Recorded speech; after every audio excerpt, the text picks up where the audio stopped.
High, good day my friends. তোমরা সবাই ভালো আছো তো? আমরা খুব ভালো আছি। প্রবাসী টিঙ্কু চ্যানেল থেকে তোমাদের সবাইকে অনেক ভালোবাসা অ্যান্ড শুভেচ্ছা। আজকের ভিডিওটা শুরু করছি ঘরোয়া কিছু রান্না নিয়ে। আর সেটার পরে আমাদের এখন ওয়ার্ল্ডে চতুর্দিকে কি হচ্ছে না হচ্ছে ভাবছি সেটার ব্যাপারে কিছু কথাবার্তা বলি। মাঝে মধ্যে মনে হয় কারোর সাথে তো কিছু কথা বলি। তো এনিওয়ে, তেলের মধ্যে কালো জিরে দিয়েছি, তারপরে পেঁয়াজটা দিয়ে পেঁয়াজটা ভাজা ভাজা করে নিয়েছিলাম। আর সেখানে আমি এটা অ্যাকচুয়ালি আলু আর করলার তরকারি করব। আর সেখানে টমেটোটা দিয়েছি। টমেটোটাও যখন বেশ ভালোভাবে ভাজা ভাজা হয়ে গেছে, আলু, বেগুন, করলা তিনটেকে একেবারে পাতলা পাতলা করে ডুমো ডুমো করে কেটে সেটাকে ভালো করে ভেজে তার মধ্যে কিছুই না, জানো তো, হলুদ জিরে শুধু দিয়েছি। যদি কেউ লঙ্কা খেতে চাও লঙ্কা, আর অন্য একটা সাইডে ডাল বসিয়ে দিয়েছি। তারপরে রান্না করার পরে রুটি, এই যে মুসুরির ডাল করেছিলাম যেটাতে কিনা 5 ফোড়ন আর ধনে পাতা দিয়ে, সিম্পল ঘরোয়া খাবার। সোশ্যাল মিডিয়া এখন আমাদের জীবনে এমন একটা ইম্পর্টেন্ট পার্ট হয়ে গিয়েছে সবার জীবনে, আমরা কেউ এটাকে ছেড়ে যেন থাকতে পারবো না। অ্যাজ ইফ যেন মনে হয় আমরা হয়তো রিলেশনকে ছেড়ে থাকতে পারবো বা হয়তো বা সোশ্যাল মিডিয়াকে ছেড়ে থাকতে পারবো না। অ্যান্ড স্পেশালি যারা ইনফ্লুয়েন্সাররা, তাদের কাছে তো কন্টেন্ট ইজ এভরিথিং, তাই না? যেরকম কদিন আগে কুম্ভ মেলাতে একজন গিয়েছিল, একজন ইনফ্লুয়েন্সার, সে গিয়ে ওই নাগা সাধুকে কোশ্চেন জিজ্ঞাসা করেছিল যে আপনি কোন ভজন গান, আপনি কোন কিরকম কি করেন, হোয়াট এভার ইট ইজ। সেই নাগা সাধু একবার কোশ্চেনে আনসার দিয়েছে, আর পরের বার সে অবভিয়াসলি রেগে গিয়েছিল, চিমটা দিয়ে সে ইনফ্লুয়েন্সারকে মারতে নিয়েছিল। তো ইনফ্লুয়েন্সার সামহাও ভেগে বেরিয়ে চলে গিয়েছিল। কুম্ভ মেলাতে কিন্তু ইনফ্লুয়েন্সার যায়নি, ইনফ্লুয়েন্সার গিয়েছিল ওখানে কিছু কন্টেন্ট পাওয়ার জন্য।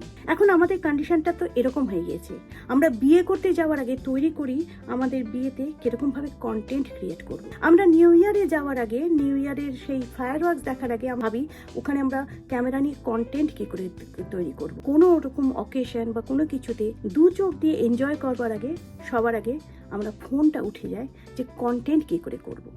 আজকে কুম্ভ মেলাতে সবাই হাত জোড় করার আগে আমার তো মনে হয় সবার আগে শুধুমাত্র ফোনটা নিয়ে লোকে চলে যায়। সবাইকে প্রচন্ড ডিভোটি যে গঙ্গা জলে চান করতে গেছে, আই হ্যাভ এ ডাউট। না, ওর মধ্যে হয়তো 50% নিশ্চয়ই ডিভোটি, আর 50% হয়তো গিয়েছে ওই ফোনটাকে উঁচু করে কন্টেন্ট ক্রিয়েট করার জন্য। এখন কন্টেন্ট ক্রিয়েশন আমাদের জীবনে এমন একটা জিনিস হয়ে গেছে, আমরা আমাদের বেডরুম অব্দি চলে যাই। টকিং অ্যাবাউট বেডরুম, দুদিন আগে রণবীর এলাহাবাদিয়া, যে কিনা ইন্ডিয়ার সবচাইতে বড় পডকাস্টার আর অনেক বড় ইউটিউবার, সে একটা ইভেন্টে এসেছিল, সামায় রায়নার ইভেন্টে, যেটা আই এম শিওর তোমরা সবাই সেটার ব্যাপারে জানো। ইজ দ্যাট ওখানে রোস্ট করে কথা হয়, ওখানে বিলো দ্য বেল্ট অশ্লীলভাবে কথা বলা হয়। ওই শোয়ের কনসেপ্টটাই নাকি ওরকম। আমি দেখিনি, বিকজ আমার ওরকম জিনিস দেখার আমার ভালো লাগে না, সেই জন্য আমি দেখিনি। That is my personal choice. But যেহেতু এটা খুব ভাইরাল একটা কন্ট্রোভার্সি হয়ে গিয়েছিল, আমার মোবাইলে ওটা পপ আপ হয়েছিল, so that is the reason আমি একটু ডিপে নিউজটা দেখলাম। তুমি কন্টেন্ট ক্রিয়েট করবো জন্য কোন লেভেলে যেতে পারো। কন্টেন্ট ক্রিয়েট করা আই আন্ডারস্ট্যান্ড, ভিউ আনতে হয় আই আন্ডারস্ট্যান্ড, বাট এত চিপ হয়ে যাবে তুমি যে রাতে তোমার মা বাবা কিভাবে ইন্টিমেট হচ্ছে সেটা কি দেখতে চাও রোজ, নাকি তুমিও সেটাতে সামিল হতে চাও? এত বাহিয়াত আমাদের জেনারেশনকে। অ্যাকচুয়ালি আমি তোমাদের কন্টেন্টের জন্য তোমরা তোমাদের নিজেদের মা বাবাকেও ছাড়বে না। কোন দুনিয়াতে চলে এসেছো? তোমাদের যে মা বাবা তোমাদেরকে জন্ম দিয়েছে সেই মা বাবার মান সম্মান তোমাদের কাছে কিচ্ছু নেই। মানে তোমরা সেই মা বাবাকে অসম্মান করে সেই যে একটা ফেম নেবে, সেটার জন্য লোকে যে হাসবে, লোকে স্মাইল করবে, লোককে তুমি এন্টারটেন করবে। মানে এখন এন্টারটেনমেন্টের লেভেলটা এখানে চলে গিয়েছে। সামায় রায়নার একটা জায়গায় আমি পড়ছিলাম, কোথায় যেন অনলাইনে বলেছিল যে it is too much to bear.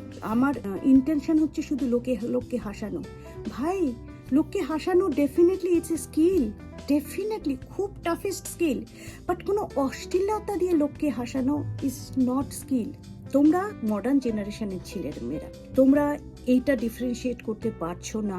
যে মহিলাটিও ছিল, যে মেয়েটি, সেই মেয়েটিও সে অশ্লীলভাবে যে কথা বলেছে যে আমি তো একটা ছেলেকে বলে যে এরকম এত ফিট লম্বা ছেলে, আমি ওরকম একটা ছেলেকে তো পছন্দ করে বিয়ে করতে চাই, সেই সাথে সাথে দেখতে চাই তার নিচেও অতটাই লম্বা কিনা। মানে তোমরা কোথায় চলে গেছো, কোন লেভেলে চলে গেছো? আজকে এরকম ভাবে তোমাদের নেম নিয়ে কি লাভ, যেখানে তোমাদের মা বাবার আজকে নিশ্চয়ই আই এম শিওর লজ্জাতে মাথা নিচু করে ফেলছে। It is disgraceful, disrespectful. এখন সরি বলছো, বাট মুখ থেকে বলার সময় ওই অডাসিটিটা তো এসেছে যে হ্যাঁ আমি এরকম বলেছি। মুখ থেকে বলার সময় did not even think twice যে আমি কি বলে ফেলছি। বড় কোম্পানি চালাচ্ছ, বড় বড় লোকদের নিয়ে পডকাস্ট করছো, এমন তো হতে পারে না তোমাকে কেউ ফোর্স করে গান পয়েন্টে রেখে এই কথাটা বলেছে। সবচেয়ে বড় কথা যে ইউটিউবে যখন এটা আপলোড করবার আগে যে এডিটার, সে তো বারবার করে দেখে, সে ওই কথাটাকে কেন কাট করলো না? Because everybody wants virality. ওরাও তখন জানতো যে এরকম একটা টপিক আছে এই ভিডিওতে, জেনেও কিন্তু ওটা ভিডিওটা পাবলিশ করেছে, জেনেও কিন্তু ওটাকে কাট করেনি।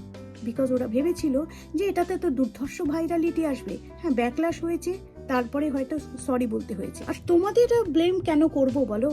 বিকজ সামাই রায়নার, আমি যেটা দেখছি, আমি সামাই রায়নার আমি শো কখনো দেখিনি, বাট এখন যেটা পড়ছি সামাই রায়নাও এরকম বিলো দ্য বেল্ট কথা বলে লোককে হাসায়, আর লোকে সেটা নিচ্ছে। কাজেই তোমরা যারা এরকম বলছো তাদের চাইতে কালপ্রিট হচ্ছে ভিউয়ার্স, লাইক আমরা যারা দেখি ইউটিউবে, হয়তো আমি না দেখতে পারি কিন্তু লক্ষ লক্ষ লোক দেখছে, তো তারা তোমাদেরকে আরো প্রোৎসাহিত করছে, তোমাদেরকে এনকারেজ করছে, হ্যাঁ অশ্লীল কথা বলা ভালো, হ্যাঁ বিলো দ্য বেল্ট যোগ করা ভালো।